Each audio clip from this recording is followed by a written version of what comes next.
আজকের আমি আপনাদের যে ঘটনাটি বলবো সেটি পঞ্চম শতাব্দীর মহাত্মা গৌতম বুদ্ধের সময়ের। সেই সময় কুশিনারা এলাকায় বসবাস করতেন অনিরুদ্ধ নামে এক ধনী বণিক। অনিরুদ্ধের ব্যবসা ছিল তামার বাসনপত্রের। ব্যবসার পরিস্থিতি ভালো যাচ্ছিল না। দেখতে দেখতে কিছুদিনের মধ্যে সমস্ত ব্যবসা হারিয়ে অনিরুদ্ধ অনেক ঋণের মধ্যে জড়িয়ে পড়ে। প্রচণ্ড দুশ্চিন্তায় দিন কাটছিল তার। সেই সময় কুসঙ্গে মেলামেশার জেরে অতিরিক্ত মদ্যপান ও নেশাও শুরু করে সে। এরপর তার জীবনে আরও খারাপ সময় চলে আসে। তার এই খারাপ সময়ে তার স্ত্রী তাকে ছেড়ে চলে যায়। যাওয়ার সময় একমাত্র পুত্রকেও সাথে করে নিয়ে যায়। অনিরুদ্ধর জীবনে ধীরে ধীরে অন্ধকার নেমে আসে। মানসিক যন্ত্রণা সহ্য করতে না পেরে অনিরুদ্ধ সিদ্ধান্ত নেয় যে সে আত্মহত্যা করবে। একদিন সন্ধ্যায় সে বাড়ি থেকে বেরিয়ে নিকটবর্তী একটা উঁচু পাহাড়ে গিয়ে ওঠে। পাহাড়ের নিচ দিয়ে নদী বয়ে গিয়েছে। সে ঠিক করে যে এই পাহাড় থেকে নদীতে ঝাঁপ দিয়ে সে আত্মহত্যা করবে। পুরনো স্মৃতি মনে করে খুব জোরে জোরে সে কাঁদছিল আর একটু একটু করে এগিয়ে যাচ্ছিল পাহাড়ের শেষ সীমানায়। মহাত্মা গৌতম বুদ্ধ সেই পাহাড়ের জঙ্গলের রাস্তা দিয়ে দূরের গ্রাম থেকে আশ্রমে ফিরছিলেন সে সময়। সাথে ছিল তার কয়েকজন শিষ্য। বুদ্ধ কান্নার আওয়াজ শুনতে পেয়ে থমকে দাঁড়ালেন। সন্ধ্যার সামান্য অন্ধকারে দেখতে পেলেন পাহাড়ের একদম ধারে দাঁড়িয়ে কোন এক ব্যক্তি কাঁদছেন। দেখা মাত্রই বুদ্ধ বুঝেছেন পরিস্থিতি কী হতে চলেছে। বুদ্ধ তার শিষ্যদের নিয়ে দৌড়ে গেলেন সেই ব্যক্তির কাছে। তাকে বাধা দিলেন, বললেন, কোথায় যাচ্ছ তুমি? অনিরুদ্ধ তখন বলল, আমি আর বেঁচে থাকতে চাই না। আমার জীবন অন্ধকারে ভরে গিয়েছে। এখন আমার আত্মহত্যা করা ছাড়া আর কোনো উপায়ই নেই।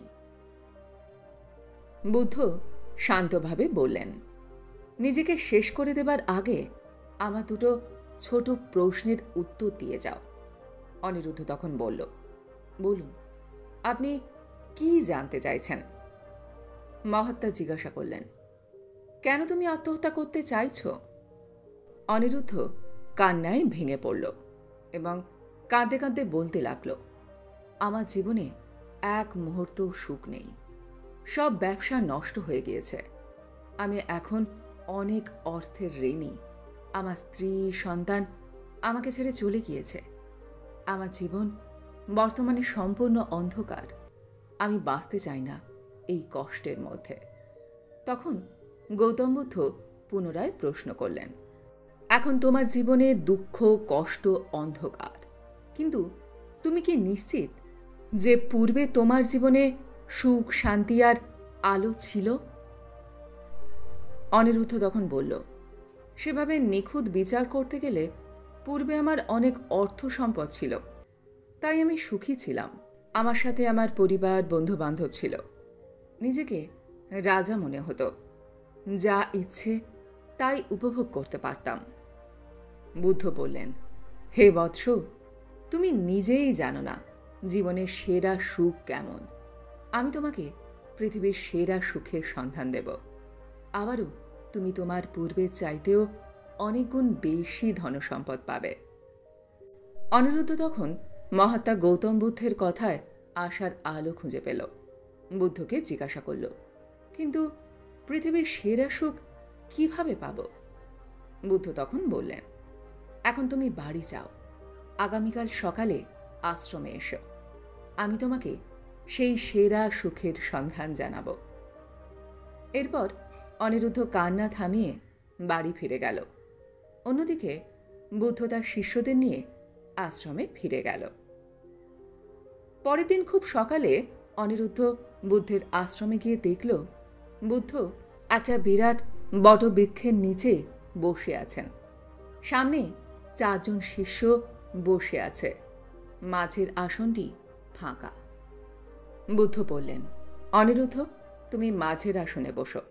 বুদ্ধের কথা মতো প্রণাম করে সে মাঝের আসনে বসল। বুদ্ধ তখন বললেন, প্রথমে তোমার সাথে আমার এই প্রিয় 4 জন শিষ্যের আলাপ পরিচয় করিয়ে দিই। তোমার পূর্ব দিকে যিনি বসে আছেন, ওনার নাম প্রিয়ম্বর। ইনি যখন যুবক ছিলেন তখন একজন যোদ্ধা হয়ে যুদ্ধে গিয়েছিলেন। যুদ্ধে ওনার 2 পা ও 1 হাত কাটা পড়ে। শারীরিক প্রতিবন্ধী হয়ে জীবন কাটাচ্ছেন উনি। অনিরুদ্ধ ভালো করে লক্ষ্য করল, সত্যি প্রিয়ম্বরের 2টো পা এবং 1টা হাত নেই। একটি মাত্র হাত নিয়ে সে বেঁচে আছে। বুদ্ধ বললেন, আচ্ছা অনিরুদ্ধ, সত্যি কথা বলো তো, প্রিয়ম্বরের থেকে শারীরিকভাবে তুমি কি সুখে আছো, নাকি তার চাইতেও কষ্টে আছো? অনিরুদ্ধ তখন বলল,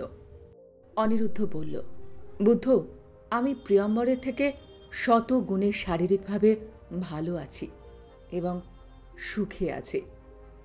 বুদ্ধ বললেন, বেশ, এবার তোমার পশ্চিম দিকে যিনি বসে আছেন, ওনার নাম সংকল্প। উনি দুরারোগ্য ব্যাধিতে নিজের বাবা মা, 2 সন্তান ও স্ত্রীকে নিজের চোখের সামনে মারা যেতে দেখেছেন। সংকল্প এখন পারিবারিকভাবে সম্পূর্ণ একা। অনিরুদ্ধ, তুমি সংকল্পের চেয়ে কতটা ভালো আছো? অনিরুদ্ধ কিছুক্ষণ নিশ্চুপ হয়ে গেল। বলল, আমার পিতা মাতা, স্ত্রী, পুত্র এখনো তো বেঁচে আছে। হয়তোবা আমার কর্ম আর ব্যবহারে অসন্তুষ্ট হয়ে আমাকে ত্যাগ করেছে, তবে আমি নিশ্চিত যে তারা আমাকে এখনো ভালোবাসে, স্নেহ করে। আমি সংকল্পের এই একাকিত্বের চাইতে হাজারো গুণে ভালো আছি।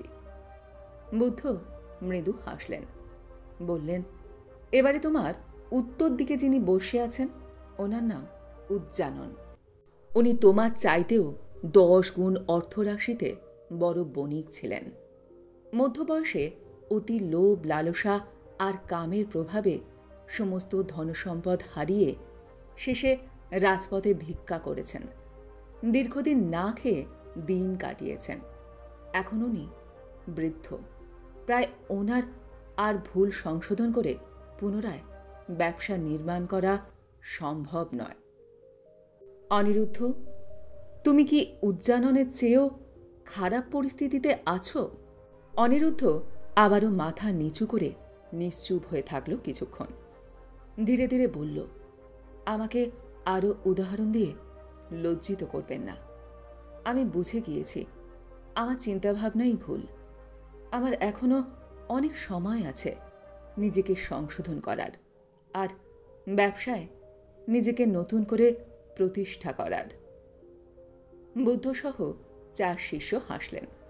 বুদ্ধ বললেন, অনিরুদ্ধ, এই 4 জনকে যদি এখন জিজ্ঞাসা করো আপনারা এখন কেমন আছেন, এনারা প্রত্যেকে তোমাকে একই উত্তর জানাবে, পূর্বের চাইতে এখন অনেক অনেক সুখে আছি। অনিরুদ্ধ, দিনের পরে যেমন রাত আসে, ঠিক তেমনি রাতের পরে দিন আসবেই। পরিবর্তনই এই সংসারের চিরন্তন সত্য। পাহাড়কে দেখে শিক্ষা নাও।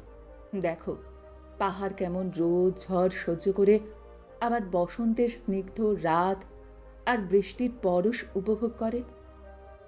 আমাদের এমন হতে হবে, আমরা বেশি সুখেও সুখী হব না, আবার অতি দুঃখেও দুঃখী হব না। অনুভূতি আর মন হতে হবে অটল।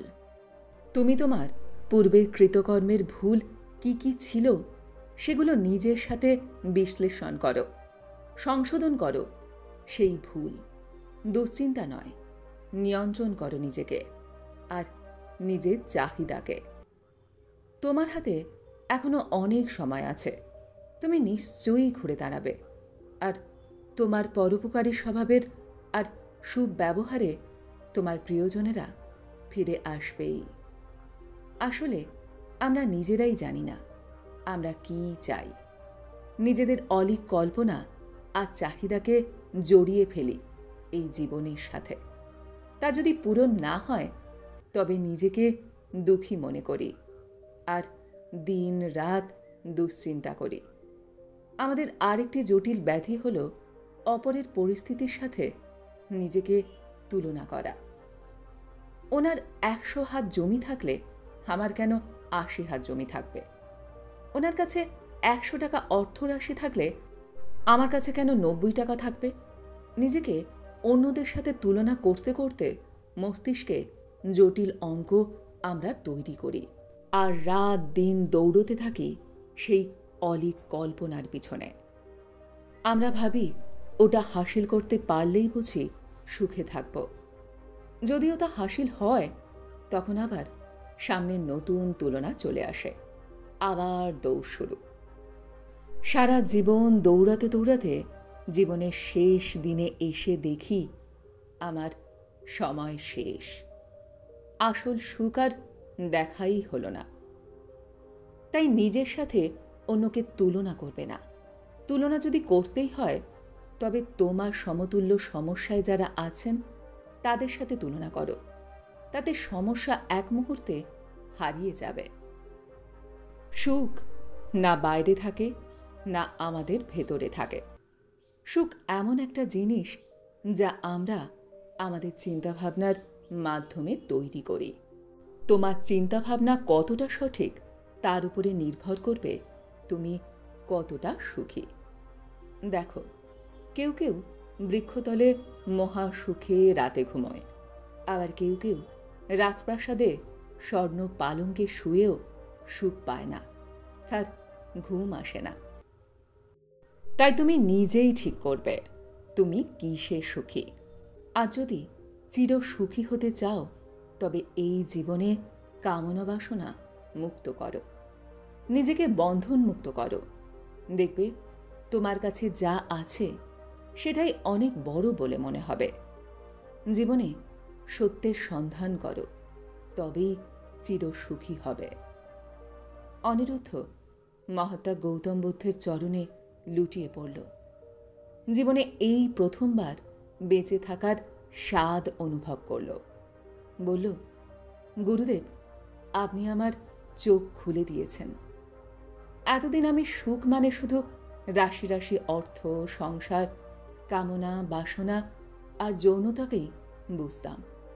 আমি অন্ধ ছিলাম, বুঝিনি আসল সুখ কাকে বলে, জীবনে বেঁচে থাকার উদ্দেশ্য কি।